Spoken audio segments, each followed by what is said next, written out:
So today I'm doing a June wrap-up post, and I read a total of 6 books in June, which is quite good for me.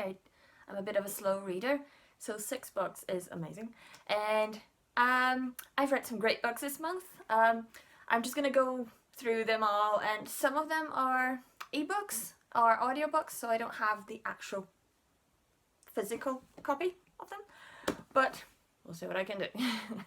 Right, so the first book that I have here is Fangirl by Rainbow Rowell. How could I forget her name? With all the hype and all that about this book, I wasn't really sure if I was gonna like it or not, but I have to say that was quite good. And it's about a girl who goes off to college and she writes fan fiction about the series that's sort of like Harry Potter. There's some similarities there. And I could really relate to that because I love Harry Potter. I'm such a big, proud Hufflepuff. Yes. I gave it 4 stars. If you want to check out the review for this book and every other book that I'm talking about, just go on my blog. I'll leave the link down below so you'll be able to check it out. It was really good. I like how the main character was a bit socially awkward. She wasn't this stereotypical college girl, and I love that. I could really relate to that.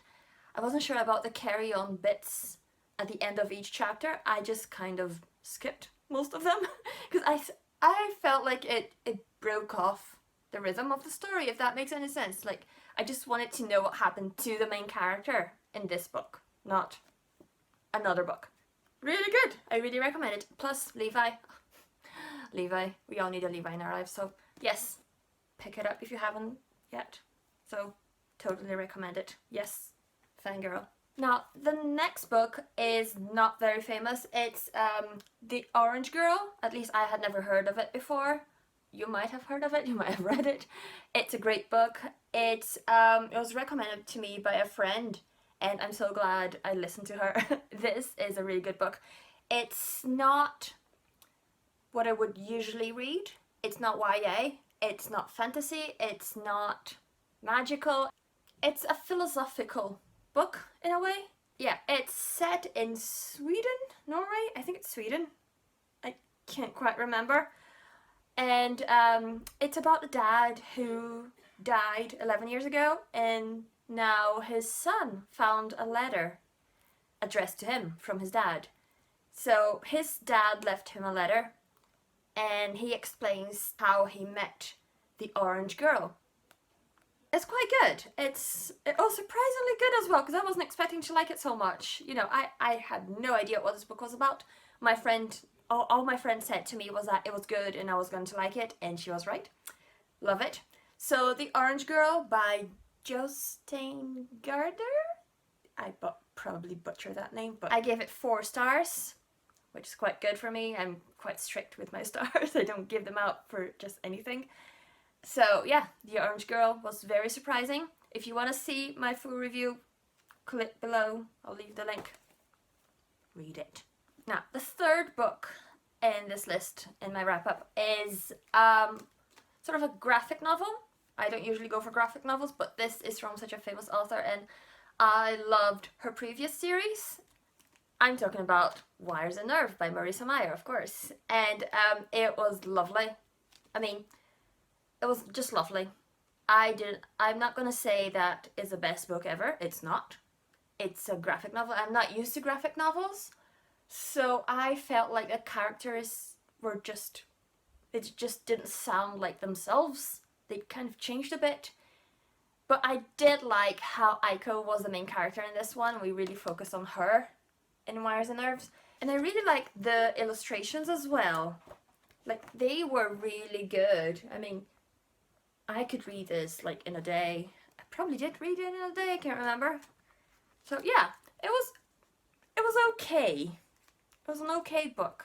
It doesn't even compare to the Lunar Chronicles, because that was just amazing. That was epic. But it's okay. If you miss that world, if you miss the characters, then it's good to see them again.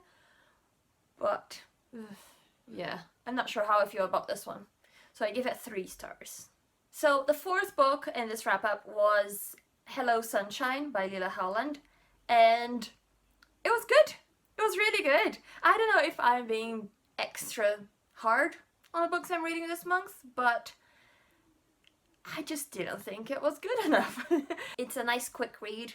It's very light-hearted, it's fun, it's cute, but the characters were a bit underdeveloped, I felt. There's no backstory to some of them. Most of them actually, they have no backstory.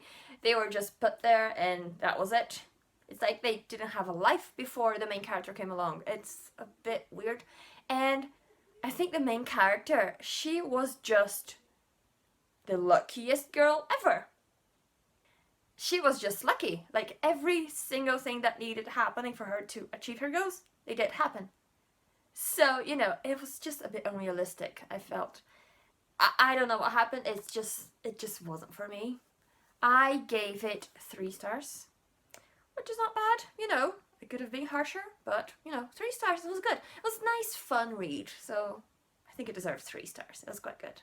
Okay, now number 5 in this wrap-up is a crowd favorite. It's being very hyped, and for a good reason. It's, of course, Lord of Shadows by Cassandra Clare. This book, let me tell you, this book is amazing. It made me laugh, it made me cry. It was just... Now, if you have read Lady Midnight, which is the first book in the series, The Dark Artifices, if you haven't really liked Lady Midnight, I would suggest you read Lord of Shadows anyway, because it does get better. It gets a lot better. And you go deeper into the story and into fairyland, which I love, and, you know, the silly court, the unsilly court, and it's just so magical. And there's so many characters in here, so many different backstories, so many storylines, but you're never confused. You know, you always know who they're talking about. You're never left just like thinking, what's going on? What happened? Who's this? But, you know, Lord of Shadows, I won't say anything else. I don't want to spoil it for you if you haven't read it yet.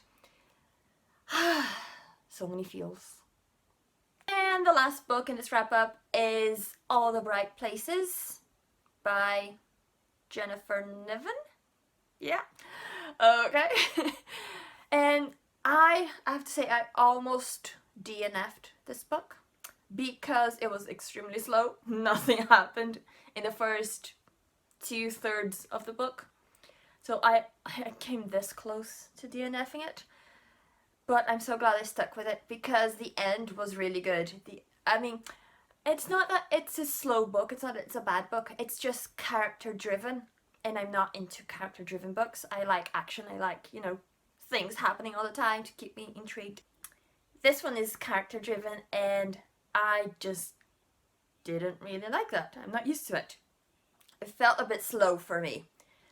So, you know, I almost stopped reading it, but the end was really good.